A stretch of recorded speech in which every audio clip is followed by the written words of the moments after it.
So I'm going to read you a bit of writing that I did. I sent it off to the Psi Research Centre in London and also to Federico Frigine. I didn't hear back from him, and the Psi Research Centre said that they were receiving an extremely large number of correspondence at the moment and they'll put me on file for later. So here goes. Over the past 40 years, I've had a small number of experiences. Chronologically, the first happened in 1990 when I was 5 years old, but it was the one that happened when I was 31 that I consider the true first, and I'll very clumsily attempt to tell you about this. It's so hard to sum up and articulate the many things that led up to this moment in limited words, so I shan't bother for fear of never writing this thing, but it felt like my soul had bled out bit by bit by bit over the years, and there was virtually nothing left. I couldn't counteract the agony of the present moment with hypothetical dreams of the future any longer, and was tormented by memories of the past. I was in complete chaos despite being more settled than I'd ever been. I told the NHS Mental Services, whom I'd been under since the death of my father at 13, I desperately needed help to understand myself and how I worked, needed help communicating, needed help healing. If not, I would publicly fight for my right for euthanasia, as I couldn't continue like this any longer, and no help was coming. This system was failing us. I was unemployed, on benefits, and spiralling into full-blown addictions. The shame was too much to bear. Through the years, I've struggled with suicidal feelings. After a failed attempt aged 22, I made a pact with myself, not whilst my mum was alive. I pulled myself through and wanted to live. I'd come too far to be just another suicide statistic. My diagnosis, after about half an hour evaluation, was bipolar with delusions of grandeur. I was told I'd lost my grasp on reality and would have to be medicated for the rest of my life. I couldn't believe it. I was incarcerated into a mental facility and put on strong drugs that I'd already tried and they hadn't worked, and didn't receive even a single counselling session in the 3 odd weeks that I was there. It wasn't a hospital. It was a prison. Once out and off the drugs, the diagnosis sparked something in me. Lost my touch on reality? I don't hold any silly religious beliefs. Lost my touch on reality? How can you lose something that you never really had? I'd driven myself mental trying to assimilate myself to other people's realities. And if the only definition of insanity is keep repeating the same experiment over and over and expecting a different outcome, then the only one I felt I hadn't tried was thinking for myself. The label of insane finally gave me permission to think and feel what I actually do. The floodgates were open. I was distraught at the life lost, the potential never realised until it was too late. I felt the girl I'd once been deeply and strongly inside of me, a girl full of life and spirit and dreams, and how she'd been crushed by this world. I was furious. At the same time, I was overwhelmed by the truth I'd never really gone for what I wanted. It had been a life carried along by the current. I'd never truly dared follow my heart, lost to myself, and although peppered with amazing moments, it was a life ultimately wasted. I'd never done anything of true worth, and I'd let my brain atrophy. All these realisations were coming crashing in on me thick and fast and compacting me to the core. I felt like my mind, soul and world were physically being torn apart. A feeling of being mentally stretched, and the further I was stretched, the more my thoughts and information came with it. The more information, the heavier it made my heart, which by this point felt like sinking sand collapsing in on itself. So many energy and emotions were at play in me. I was completely at war with myself, and with the world I saw devolving right before my eyes. Raging against the machine that was keeping people in slavery and raping Mother Earth. As the thoughts raced around my mind, the final heartache of my mum turning her back on me, the anguish at no longer feeling like my father's daughter, and the utter repulsion at being in my own body, I knew I couldn't survive this. That beyond any doubt in me, I wanted to be dead. For this all to be over, for the pain to finally stop. If I wasn't a daughter, a mother, a worker, and barely even a friend, then I was nothing. Just a burden. But I couldn't shake the extremely protective feelings I had towards the planet and all of the life on it. Couldn't shake my dreams of what a wondrous world this could be for everyone, if only. And boy, had I spent a lot of time imagining. There, as everything and everyone slipped further and further away, it was as if all that was left was the very force of life itself, palpable. It was in so much pain too. I sat up, looked up at the sky, and with deep sincerity in every single fibre of my being said to the world, "Give me the strength to get through this and I'll do whatever it takes." My mind went into overdrive at what this meant, at truly laying myself bare. The thoughts were swirling with such ferocity I could physically see them above my head like 40,000 TV screens playing all at once. I was in the eye of a storm of my own consciousness playing memories, nightmares, hopes, doubts, fears, dreams. A fierce battle between light and dark, between life and death. The energy in me was immense and I was being torn apart. I couldn't think straight, I couldn't logic this one out. So I just gathered all the love I had in me, all the love I felt in the world, and I surrendered. Whatever the outcome, however embarrassing, however painful, I choose to fight for life. All that is needed for evil to prevail is for good people to do nothing. And if I was now nothing, I still had my experience of life. That's when it truly began. With those thoughts and intentions, the TV screens collapsed into a cloud of dust, and out of that dust, the world came spinning out. I could still see the garden in front of me. I was sat out in the shed at the time, but I could see this too. The world span out and across my field of vision, and as it did so, thousands of trees popped up out of it. It was roughly the size of a basketball. It went off to the right of my vision, and as it did, I saw a passage of time, like future events unfolding, and it went off into the darkness, and everything went black. I had a pocket of information in my head. Save the oceans, save the rainforests, stop genetic engineering. Then it felt like I had a turn in direction and a click in my stomach, like a marble dropped, and suddenly I was completely weightless.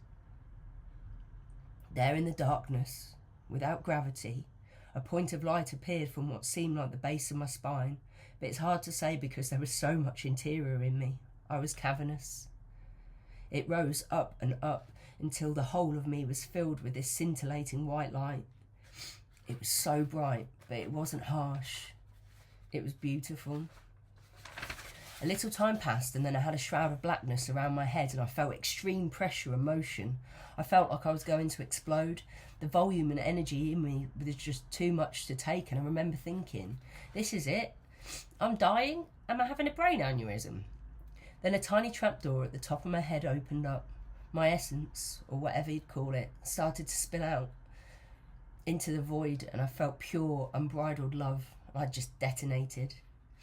It roared as I was this plasma expanding out and out.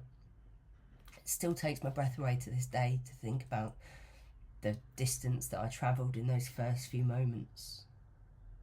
I didn't even know space like that existed. I just kept expanding and expanding and expanding ever outwards, although I also felt a forward motion as if I'd been strapped to a rocket and launched. The expansion slowly tailed off until finally it stopped and I was this static infinite ball of energy. As I looked out, all I saw this bit I might just do from memory. I looked out and all I could see for as far as the eye took me was just this orange plane of luminous energy. Oh, see, I'm really bad. I'm really bad at this. No, I'm going to go back to reading. There was no time. There was no nothing outside of me. I wasn't anywhere. I was the where. For a while, I just bathed in the feelings of love, joy, and peace. Peace like I'd never known. It felt like I was home. Then I thought, this is weird. What on earth is going on? I tried to get a sense of where I was by stretching out my arms, but every time I did, I just got bigger. And obviously I didn't have arms then, I was just an infinite ball of energy. Then it shifts, and I'm looking down at the terracotta earth of a planet, like a bird soaring in the sky. I feel the passage of time, but differently, like 20 seconds had passed and 70,000 years simultaneously. I felt the heartbeat of the planet, and I knew it was alive, and felt a deep connection to it. I remember thinking that this must be what the Aborigines feel about Mother Earth, though where they came from I'm not really sure, as I knew nothing of their culture at the time. Then it shifts again, and I'm in the void. A blue beam of light is heading right towards me, and although I had no body, I instinctively tried to duck out of the way. It swirled around in front of my head and then dove downwards. It made me feel a little queasy as I carried on down the distance of what seemed like 2 skyscrapers. Then another beam from the left of my vision, and as it curled and swirled past me, I saw that it looked like it was a string of code, or a necklace made from beads of symbols. It was electric blue and shining with light and energy. Again, another shift, still in the void, but this time I'm face to face with this cloud. Pinks and blues, and there were sparks of energy coming off of it. I had this deep feeling like I was looking into my soul, and my soul was looking right back. I was aware of the consciousness emanating from it. I called him Electro Cloud Man. Then I was fractally or pixelatedly being transferred back through my face from wherever I'd been, another pocket of information in my mind. There's the writings on the wall. There's nothing you can do to stop that now. You've got all the information you need. No one's coming to save you. It's up to you what you do with it. The last sentence seemed so blasé. I was fully back in my body, and it was pulsating with energy. I could feel every single neuron in my brain vibrating, like someone had just cracked open my skull and poured in popping candy. This went on for a minute or so until it petered out. I sat there completely baffled for a while until I got up off the couch, walked into the kitchen and said to my partner at the time while scratching my head, "Something's just happened to me and I'm never going to be the same again." I had such mixed feelings about it. On one hand, it was the single most exhilarating thing that I'd ever experienced.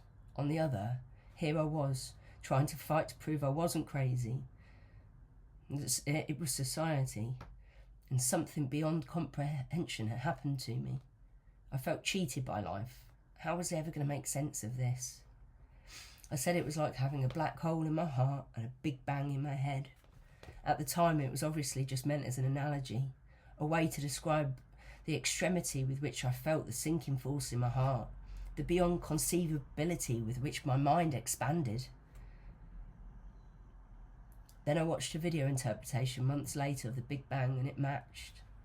When I heard the universe could have sprang into existence from nothing, from a quantum fluctuation, I wondered what that could mean or even look like. I typed it into Google Images and pressed enter, and there he was on one of the images. Electro Cloud Man. The hairs on the back of my neck stood up. So many synchronicities and such symbolism has come out of this, and I have often despairingly drawn my own conclusions as to what happened and its meaning. It's been 3,340 days since then, and I'm all alone in this thus far. I hope to speak to you about it and try and ascertain the truth.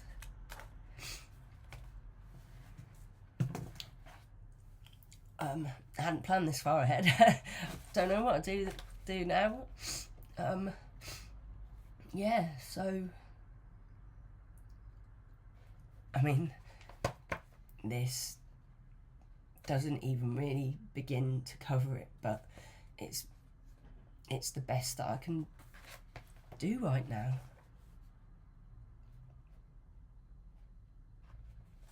I'm the universe.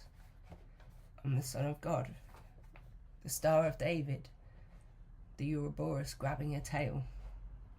I am the Messiah, and I'm a very naughty girl.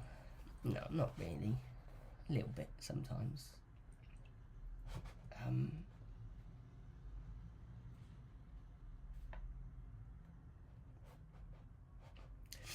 feel like a prat now. Right. I think I'll leave it there for now.